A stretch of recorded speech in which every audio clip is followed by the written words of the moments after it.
شهاب سنگ‌ها واقعا انسان رو یک شبه میلیاردر میکنن؟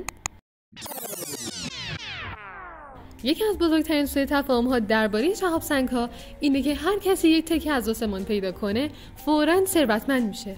واقعیت اینه که نه هر شهاب سنگی ارزش کلان داره و نه هر چیزی که مردم به عنوان شهاب سنگ میفروشن واقعاً اصل هست. پالزیت‌ها از جذاب‌ترین و کمیاب‌ترین شهاب سنگ‌ها هستند.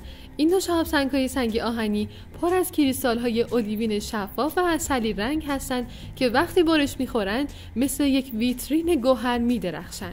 به دلیل زیبایی و پایداری فوق‌العاده معمولاً بین 20 تا 40 دلار برای هر گرم قیمت گذاری میشن.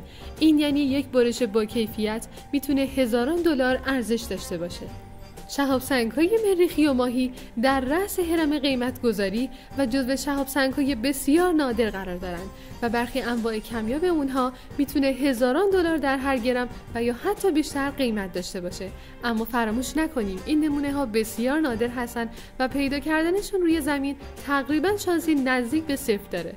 پیدا کردن یک شهاب سنگ واقعی قطعاً هیجان انگیز و ارزشمنده، اما احتمال اینکه نمونه‌ای واقعا گرون قیمت پیدا بشه بسیار پایینه. بنابراین شهاب سنگ‌ها میتونن پولساز باشن اما نه در حد افسانه‌های یک شبه میلیاردر شدن. اگه به دنیای گوهر سنگ‌ها علاقه‌مندی حتما پیج ما رو دنبال کن.